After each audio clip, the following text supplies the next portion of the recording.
আমাদের সিউড়ির অনেক মানুষের অনেক টাকা থাকলেও এই নারায়ণ কাকুর থেকে বোধহয় বড় লোক আর কেউ হতে পারে না।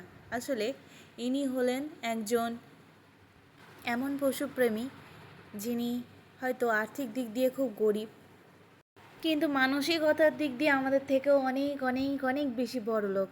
আমরা আজ যখন ওনার ঘরে গিয়েছিলাম ওনার একটি কুকুরের ট্রিটমেন্টের জন্য, তখন রিয়েলাইজ করলাম যে আমরা এত বছর ধরে কি করেছি। এই মানুষটির মতো তো আমরা এতটা ত্যাগ স্বীকার করতে কোনোদিন পারিনি।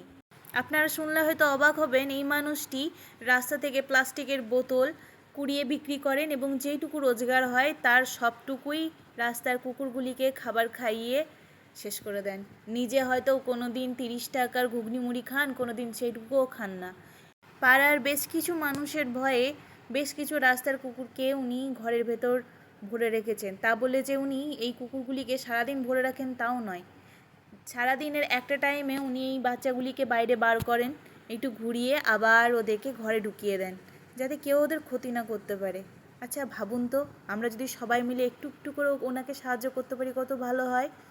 ওনার নাম নারায়ণ দাস, সিউড়ি স্যাহারাপাড়ার বামনি কালীতলার কাছে বাড়ি।